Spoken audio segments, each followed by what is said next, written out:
Hoje eu vou explicar pra vocês como que eu fiz 100 mil reais em um ano de agência, tá? Pra você que não me conhece, meu nome é Rafael Cristo, eu tenho 22 anos, tá? Atualmente eu tenho uma empresa chamada Medrix, aonde oferecemos serviços digitais, tá? Desde social media, estrategista, principalmente, que é o nosso carro-chefe, que é marketing e audiovisual, ok? Mas antes de eu falar pra vocês como que eu fiz, eu quero que vocês entendam uma coisa. Primeiro, esquece esses papos de coach, tá? Você não vai começar já faturando 10, 15 mil reais, ok? Você precisa de network, trabalho e horas. Como assim horas, Rafael? Você precisa entender que você vai trabalhar horas no seu negócio. Você vai esquecer tudo, você vai esquecer amigos, relacionamento, festinhas, pelo menos durante aí um ano. Tá? Primeiro, meu MacBook está aqui só para mostrar para vocês até onde que eu cheguei. Comprei drone, comprei microfone, câmera, um MacBook que custa 12 mil reais, mas nada disso daqui importa. Eu quero falar com vocês diretamente, tá? Você, dona de empresa, que está começando agora no mercado, a empresa tem 1 mês, 2 meses, e você ainda está tentando prospectar cliente, está fazendo serviço de 300, 500 reais, tudo bem, eu te entendo. Não ligue para essas pessoas que falam que isso não pode acontecer. Claro que pode, porque você é novato. Ninguém vai querer contratar um novato muito caro, entre aspas, né? A gente sabe que o nosso serviço, quando ele é bom, ele precisa muito. Mas enfim, vamos lá. Nos meus 2 primeiros meses, eu comecei prestando serviço, oferecendo 300 a 500 reais, tá? Pra quê? Pra portfólio. Não adianta você querer ter vários e vários clientes se você não tem portfólio. Ninguém contrata quem não tem portfólio.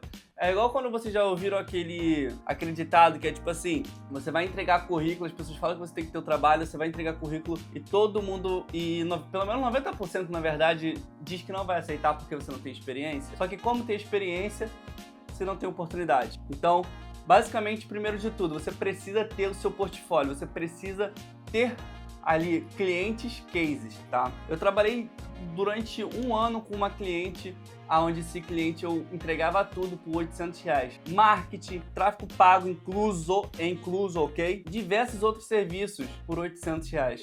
Depois que eu tive esse cliente case, eu entendi uma coisa. Quando o seu portfólio está pronto, você pode aumentar o seu valor.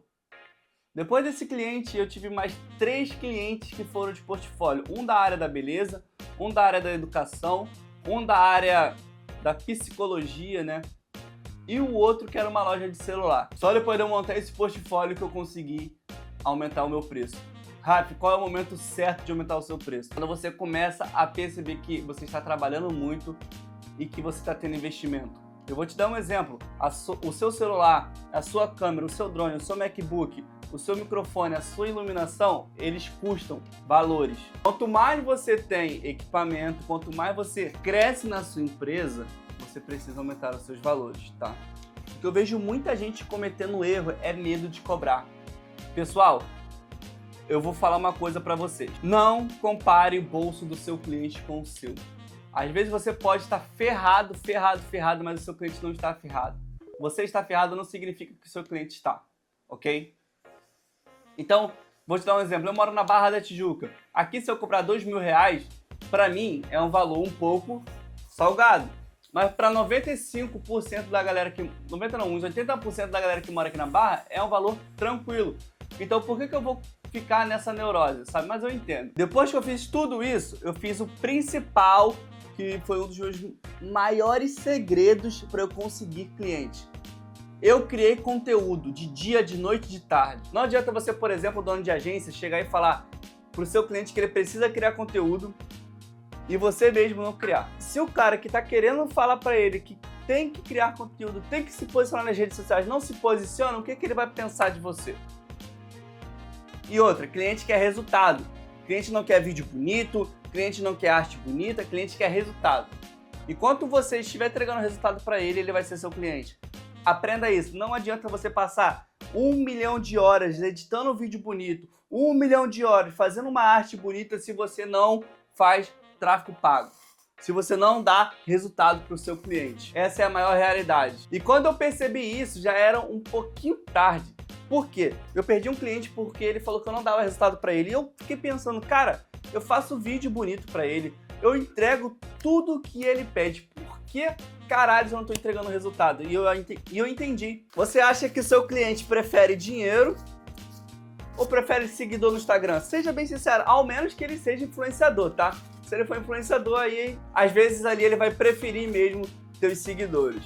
Mas de mediante, eu tô falando da minha empresa. A minha empresa em um ano faturou 100 mil reais. Outra coisa, você precisa gastar. Você precisa investir nos seus equipamentos.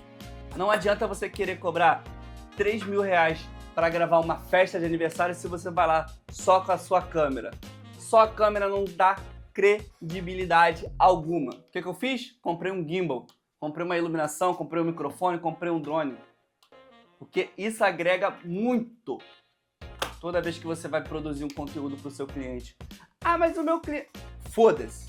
Outra coisa, aguentar com a pressão. Se o seu cliente te contratou, ele quer tudo aquilo que está no contrato. Não tente forçar muita coisa com o seu cliente, tá? Não tente sair do contrato, não tente fazer a mais do que está no contrato ou a menos do que está no contrato. Se você fizer a mais, ele vai te agradecer e tá nem aí se ele quiser te tirar. Se você fizer a menos, você vai tomar. Simples, fácil. Outra coisa, não adianta você querer crescer a sua empresa se você é o faz tudo. Se você que posta, se você que faz as artes, se você que faz o tráfego, se você que filma, se você que grava, se você que faz toda a gestão, se você faz a reunião.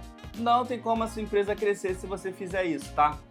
E eu tô sendo bem sincero com você, porque esse era um erro que eu cometia bastante, tá? Às vezes eu ficava perdendo muito tempo embaralhando tudo. Eu ia fazer reunião com a empresa.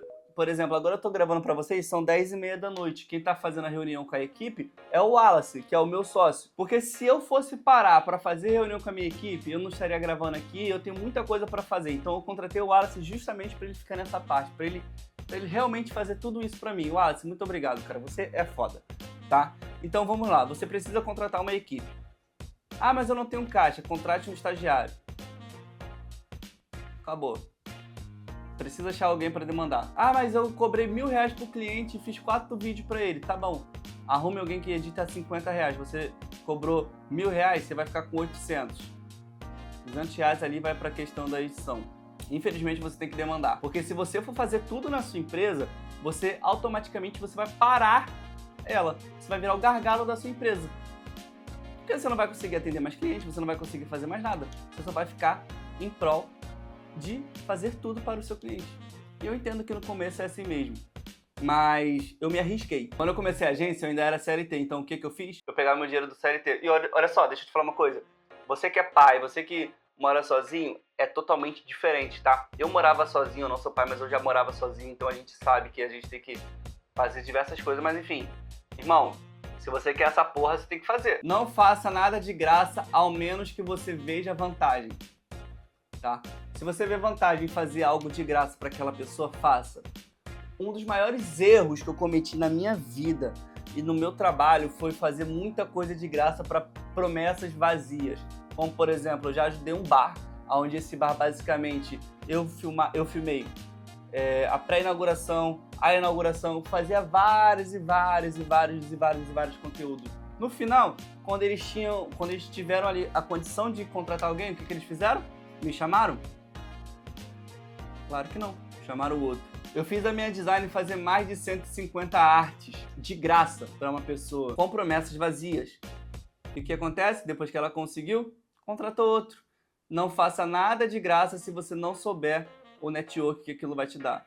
Tá? Mas já aconteceu de, por exemplo, eu gravar um evento totalmente gratuito. Eu gravei um evento que, na verdade, ele deve ter gastado papo de uns 4 milhões de reais. Eu gravei totalmente de graça. E por quê? Porque eu sabia que aquilo dali iria me dar... Aquilo dali me deu um ROI. Aquilo dali foi um investimento muito bom. Porque logo depois, essa pessoa me indicou 6 clientes. Hoje em dia a gente não fecha mais os trabalhos, até porque ele fechou com uma outra empresa que é muito boa. E mesmo assim ele continua me indicando. Isso é muito legal. Então essas aqui são algumas dicas que eu daria para você que quer iniciar no mercado, tá? Para você que quer criar uma agência de marketing. Tenha isso em mente, tá? Aprenda a separar cada etapa da sua empresa antes que você se frustre. Então é isso, galera. Agora já são 10h40 da noite. Vou desligar aqui a câmera, vou finalizar tudo que eu tenho que fazer aqui, que eu tenho bastante coisa para fazer. Eu espero que isso daqui tenha acrescentado muita coisa na sua vida.